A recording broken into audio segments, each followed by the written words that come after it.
না না, ওই যে জিম্মে লাশ যেটাকে ডিস্টার্বিং এলিমেন্ট বলো, আমি এবার একটা থাকবো না, সব সাফা করবো। জি আপা, একদম এবার ছাইকা ফেলতে হবে আপা।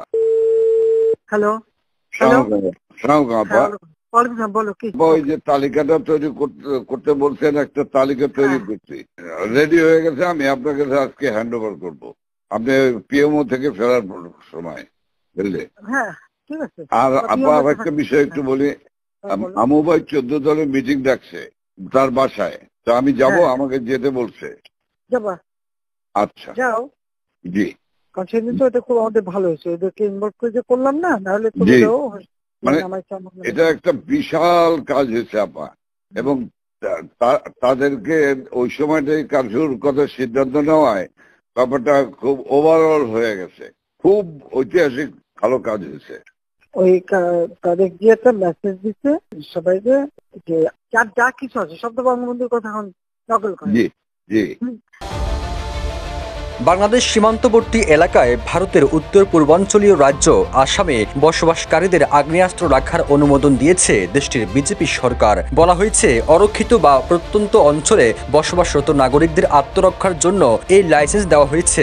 এমন প্রেক্ষাপটে বাংলাদেশের সীমান্তবর্তী এলাকায় বসবাসকারীদের জন্য নিরাপত্তার হুমকি হয়ে দাঁড়াবে। প্রশ্ন উঠেছে, ভারত বাংলাদেশ সীমান্তবর্তী এলাকাগুলোতে নতুন করে উত্তেজনা তৈরি করতে ভারত নাগরিকদের হাতে এমন অস্ত্র তুলে দিচ্ছে।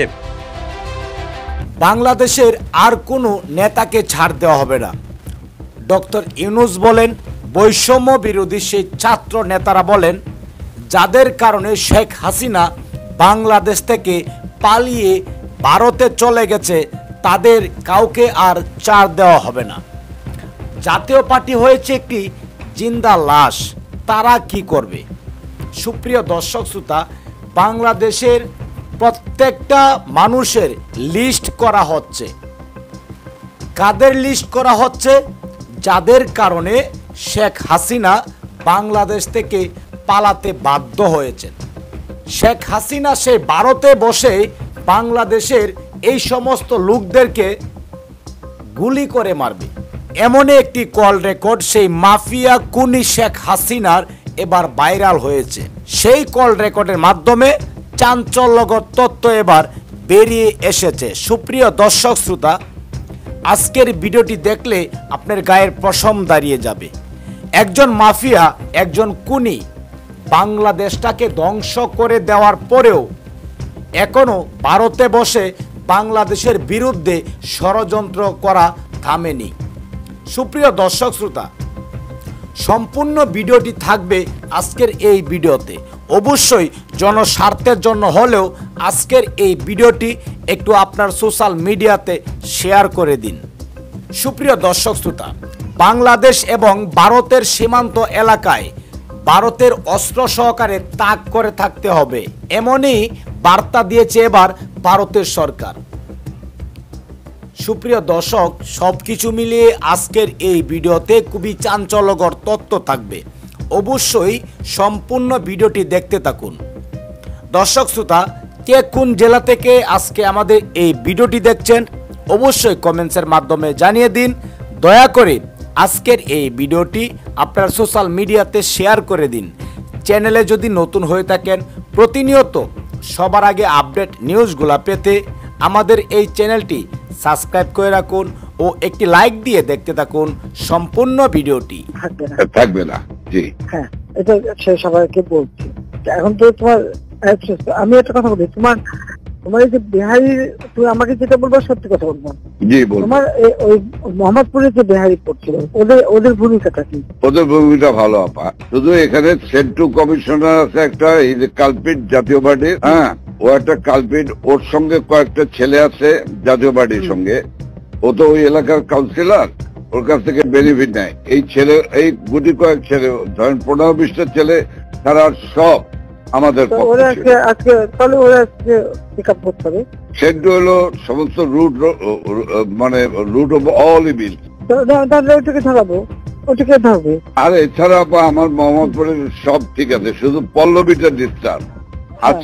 আজকে ওরা সব ক্যাম্পে নিয়ে পল্লবী সব নিয়ে মিটিং করতেছে। ওই নাসিম আলীর ছেলে হারুন, ও চলে আসছে রংপুর থেকে, ও চলে আসছে, ও মিটিং করতেছে আজকে, আইসা ও স্টেটমেন্ট করবে একটা। আমি বলছি তোমরা স্টেটমেন্ট করো। গুড, ঠিক আছে। ওরা আজকে স্টেটমেন্ট করবে আপা, কিন্তু হ্যাঁ, ওরা সেন্টুরে আবার সেন্টুরে ধরলে তো আবার জাতীয় পার্টি চাপবে। চুপ করো, জাতীয় পার্টির ক্ষেত্রে আমাদের কি আসে যায়? আচ্ছা, বাহ, আমার জাতীয় পার্টিতে আর কত দরকার নেই পার্টির। সেন্টু হলো অনেক না না, ওই যে জিন্না লাশ, আমি জি, বলি জি।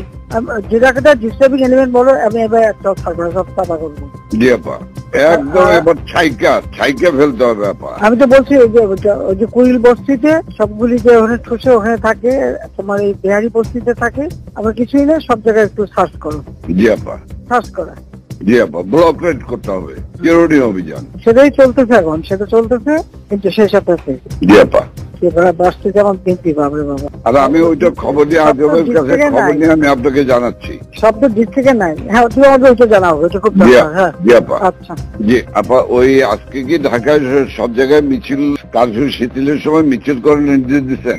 না, মিছিল না, যদি ওরা নামে টামে, আমাদেরও প্রেজেন্সটা থাকা দরকার ওইভাবে।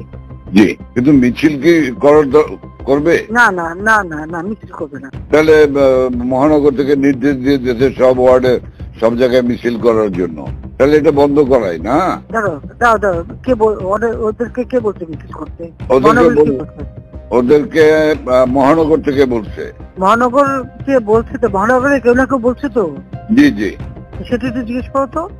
জি, আমি জিজ্ঞাসা করছি, আমাকে মোহাম্মদপুর থেকে ফোন করলো, মোহাম্মদপুর আদাবর থেকে যে আমাদের মিছিল করা অর্ডার করেছে, উত্তর থেকে ভোলার কাদের ফোন করছে। ভোলার কাদের তো আসলে মিথ্যে কথা, ওর কথা কই না তো, ওর খালি জি আপা, জি আপা, ওটা কেন না, ও সবসময় কিন্তু মিথ্যে কথা কয়। আপা তাহলে আমি একটু খবর নিয়ে আমি মির্জা আজমকে তুমি জিজ্ঞাসা জিজ্ঞেস করি। করো। হ্যাঁ, মির্জা কে বলছে, কি যদি ইন্টেলিজেন্স বা এদের থেকে বলা হয়, তখন এরা করতে পারে যে আমাদের প্রেজেন্সটা থাকলে তখন ওরা নামতে সাহস পাবে না, এটা জি। সাপোর্ট হবে। জি এটা হতে পারে, বাট তাহলে তোমাকে একটু জিজ্ঞেস করে নিতে হবে। আমি আচ্ছা। ওদেরকে হেল্প করার জন্য হতে পারে, কিন্তু জি। মির্জা আজমকে জিজ্ঞেস করে যে মির্জা আজমকে কে বলছে। বাংলাদেশ সীমান্তবর্তী এলাকায় ভারতের উত্তর পূর্বাঞ্চলীয় রাজ্য আসামে বসবাসকারীদের আগ্নেয়াস্ত্র রাখার অনুমোদন দিয়েছে দেশটির বিজেপি সরকার। বলা হয়েছে, অরক্ষিত বা প্রত্যন্ত অঞ্চলে বসবাসরত নাগরিকদের আত্মরক্ষার জন্য এই লাইসেন্স দেওয়া হয়েছে। এমন প্রেক্ষাপটে বাংলাদেশের সীমান্তবর্তী এলাকায় বসবাসকারীদের জন্য নিরাপত্তার হুমকি হয়ে দাঁড়াবে। প্রশ্ন উঠেছে, ভারত বাংলাদেশ সীমান্তবর্তী এলাকাগুলোতে নতুন করে উত্তেজনা তৈরি করতে ভারত নাগরিকদের হাতে এমন অস্ত্র তুলে দিচ্ছে। ভারতীয় সংবাদ মাধ্যম এনডিটিভির এক প্রতিবেদনে বলা হয়, আসামে বাংলাদেশ সীমান্তে থাকা অরক্ষিত ও প্রত্যন্ত অঞ্চলে বসবাসকারী বাসিন্দাদের সুরক্ষার জন্য এই লাইসেন্স দেওয়া হবে। গত মে মাসে রাজ্যটির মন্ত্রিসভা এমনই সিদ্ধান্ত নিয়েছিল, এবার সেটি কার্যকর করা হবে। এই বিষয়ে আসামের মুখ্যমন্ত্রী বলেন, ভারত বাংলাদেশ সীমান্ত এলাকায় বসবাসকারী অরক্ষিত ও সংবেদনশীল এলাকায় দুই সম্প্রদায়ের মধ্যে উত্তেজনা দেখা দিতে পারে। এমন অবস্থায় পুলিশ আসার আগেই যেন নিজেদের আত্মরক্ষায় নিজেরাই প্রতিহত করতে পারে, তাই আগ্নেয়াস্ত্রের লাইসেন্স দেওয়া হচ্ছে। মুসলিম সংখ্যাগরিষ্ঠ জেলা এবং বাংলাদেশের সঙ্গে সীমান্ত ভাগ করে নেওয়া জেলাগুলোতে এই নতুন নীতি প্রযোজ্য হবে বলেও জানিয়েছেন তিনি। তবে এটি একটি ধর্মীয় নিরপেক্ষ উদ্দেশ্য, যা আদিবাসী বাসিন্দা, আদিবাসী এবং কমপক্ষে 3 প্রজন্ম ধরে ভারতে বসবাসকারী মানুষকে সাহায্য করবে বলেও জানিয়েছেন মুখ্যমন্ত্রী। এর আগে গত মে মাসে মন্ত্রিসভার বৈঠকের পর মুখ্যমন্ত্রী হিমন্ত জানিয়েছিলেন, রাজ্যের বাসিন্দারা নিজেদের জমিতে বাংলাদেশিদের আক্রমণ ও হুমকির সম্মুখীন হচ্ছেন। এমন আক্রমণ থেকে ভারতীয়রা যেন নিজেদের সুরক্ষিত করতে পারেন, তার জন্য এই বিশেষ অস্ত্র প্রকল্পটি চালু করা হবে।